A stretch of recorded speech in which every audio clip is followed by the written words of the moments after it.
Ustazah dulu ya, oke? Jadi Ustazah di sini mau menggantikan sementara aja pelajaran kayak ini ya. Minggu ini mungkin sama minggu besok kalau salah belum ulangan, oke? Ya. Ayo teman-teman yang baru datang langsung duduk. Coba dulu kasih aja nih ada pembahasan apa yang udah dijelasin sama Ustazah Zulfa. Apa? Bab berapa? Coba buka bukunya. Macam-macam. Halaman berapa? Halaman berapa? Coba. Tentang ini ya? Tentang zikir bukan? Iya.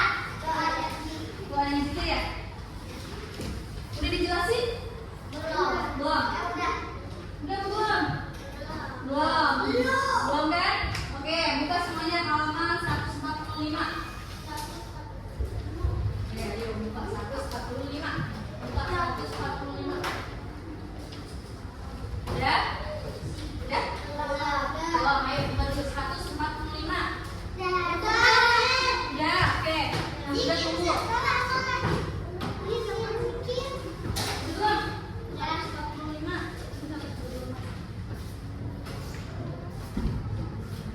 Oke, itu udah. Oke. Kita mau belajar tentang zikir dan doa setelah sholat. Tapi sebelumnya kita bahas tentang pengertian zikir dulu. Teman-teman ada yang tahu apa arti zikir? Coba baca lihat di situ apa arti zikir. Tunjuk tangan. Betul, mengingat Allah Subhanahu wa Ta'ala. Zikir itu bukan pada waktu sholat aja, tapi zikir itu pada saat kita misalnya lagi bengong, lagi nggak kerja ngapa-ngapain, lagi kerja pun nggak bakal kalau mau zikir. Mau zikir sebelum tidur bisa.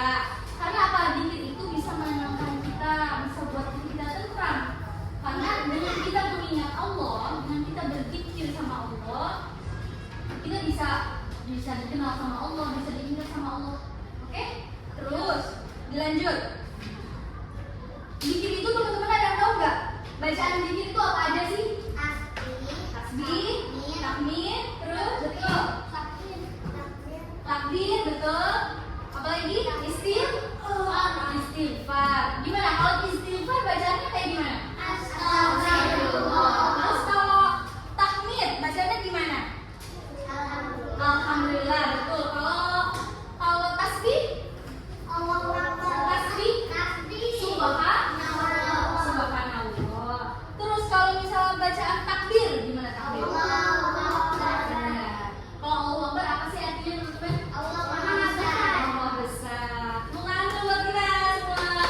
Oke. Terus dilanjut. Semua bacaan ini dari istighfar, tasbih, tahmid dan takbir itu berapa kali kita bacanya sebelum habis sholat? Berapa kali? 33. Benar, 33 kali. Jadi semua ini nih kayak istighfar, tasbih, tahmid, takbir itu bacanya 33 kali setelah sholat.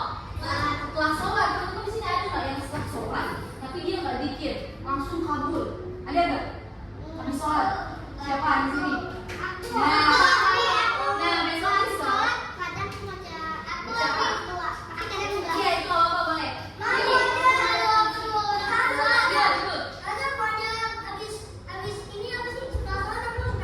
Jangan langsung kabur, besok besok. Nanti kalau misalnya kita habis sholat nih,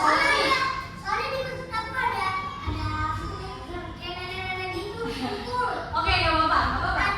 Tapi nanti setelahnya, nanti kan kita misalnya nih sholat duha berjamaah di bawah kan, di bawah. Nanti itu ada zikir.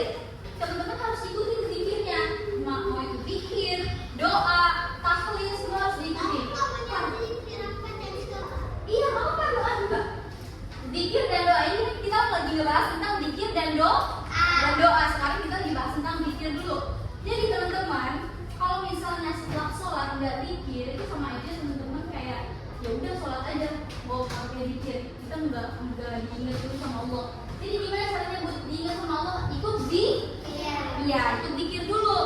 Zikir itu nggak lama kok, cuma sebentar aja. Nah, setelah kita membaca 33 kali ini semuanya, terus kita lanjut membaca tahlil. Enggak, sebentar. Yang penting kitanya ikhlas. Kalau kita ikhlas, lebih bagus 33 kali. Tapi nggak apa-apa kalau misalnya teman-teman bisa sampai 10 kali nggak apa-apa.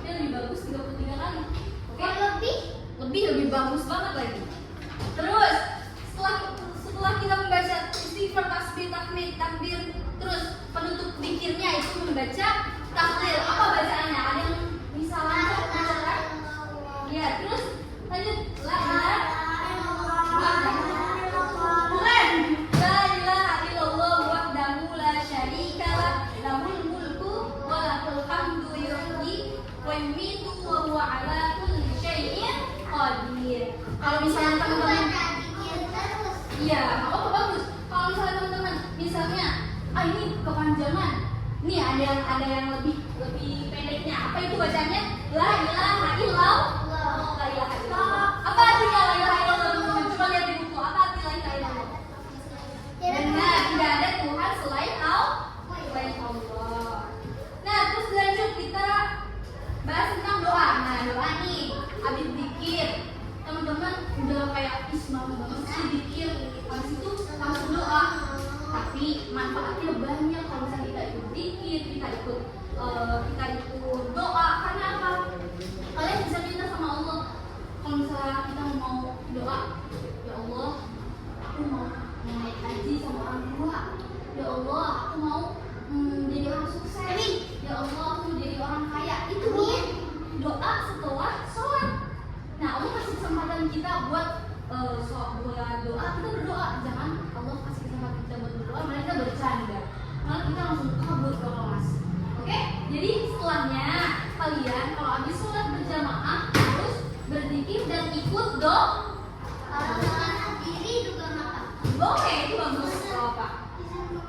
Boleh. Oke, jadi teman-teman harus ikut doa, berzikir juga. Jangan ada yang bercanda. Terus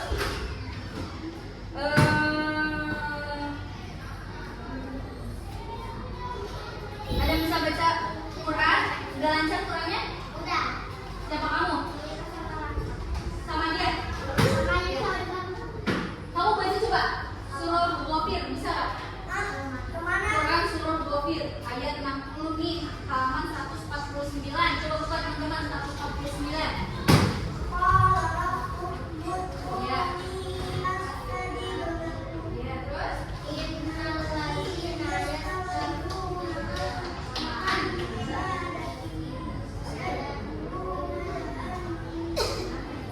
Oke. Yang artinya adalah Tuhanmu berfirman, berdoalah kepadaku, niscaya akan aku perkenankan bagimu apa yang kamu harapkan. Sesungguhnya orang-orang yang menyombongkan diri, tidak mau beribadah kepadaku akan masuk neraka jahanam dalam keadaan hina. Nah tuh, doain tuh, di sini udah tertera dalam surah Ghafir ayat 60. Katanya kalau misalnya kalian udah berdoa sama Allah, sama aja kalian sombong sama Allah. Mau dibilang sombong sama Allah?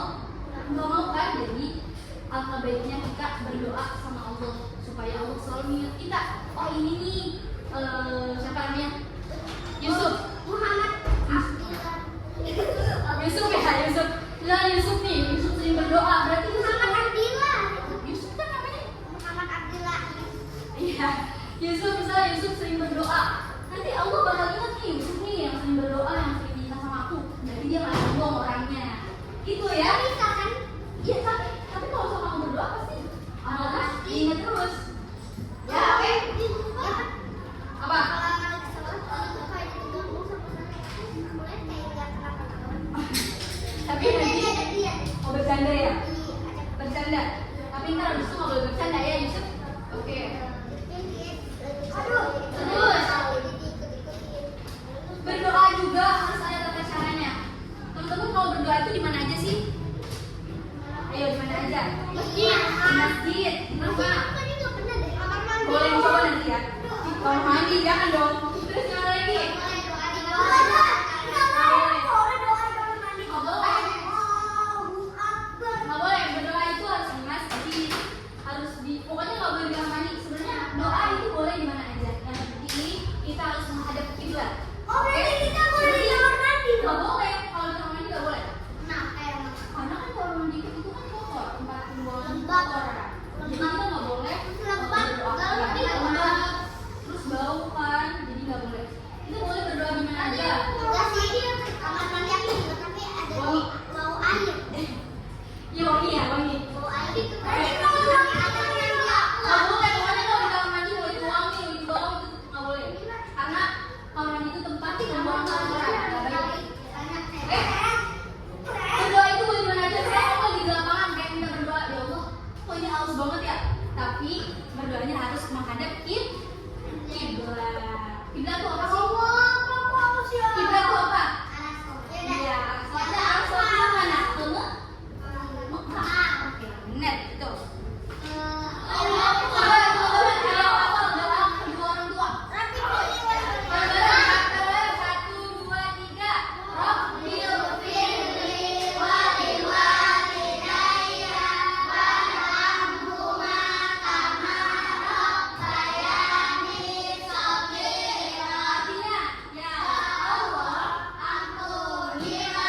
doain kedua orang tua kita. Kenapa? Karena kedua orang tua kita yang sudah melahirkan kita, yang sudah membiayai kita buat masuk ke sekolah biar kalian pintar. Jadi kata apa? Tunggu. Jadi jangan pernah lupa untuk doain orang tua supaya orang tua sehat, orang tua kita banyak rezekinya, supaya orang tua kita masuk surga, panjang umur.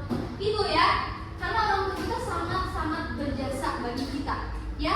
Dan jadi kalau sholat jangan lupa untuk berdoa untuk orang tua, untuk siapa lagi? Kakek, nenek, boleh. Buat terus jangan lupa juga buat diri sendiri. Iya, itu jangan pernah lupa. Oke? Apa?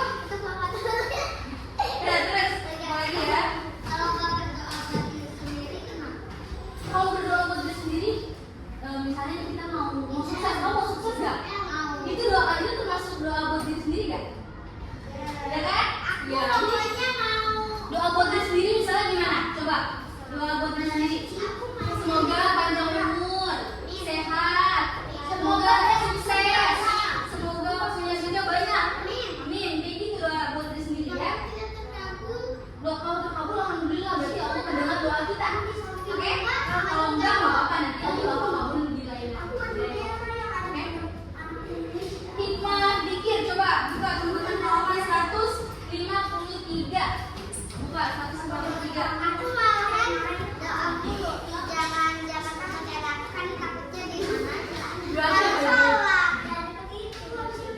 Nah ini buka 153. Hikmah zikir dan doa setelah sholat. Halaman 153. Udah? 153 coba buka. Udah? 153 udah. 153. Oke. Nih. Hikmah zikir dan sholat setelah hikmah zikir dan doa setelah sholat. Yang pertama apa teman-teman? Coba baca.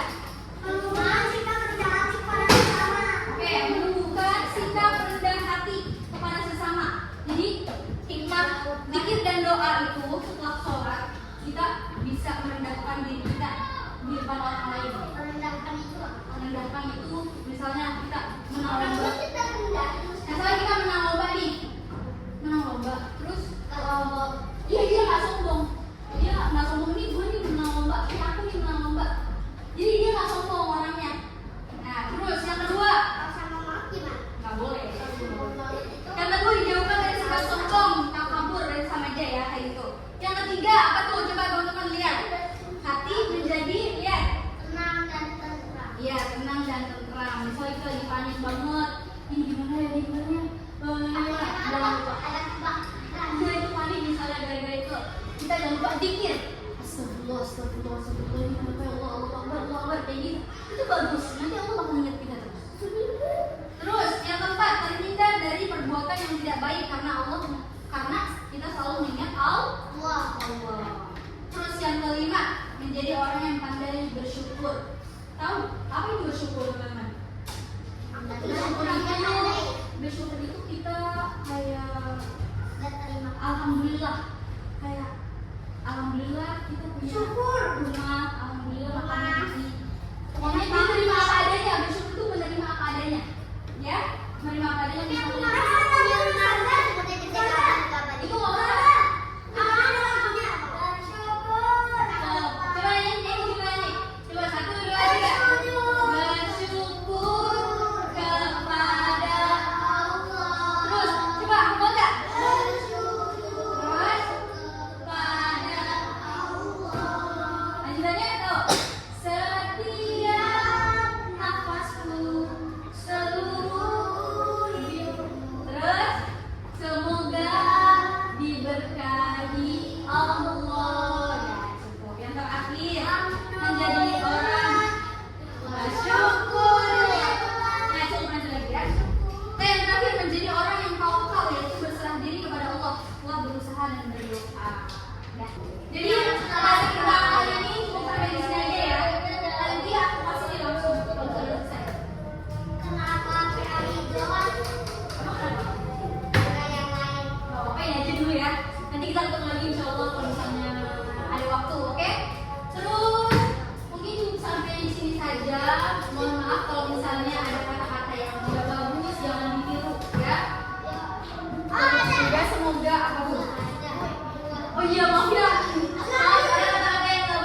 hajatan, semoga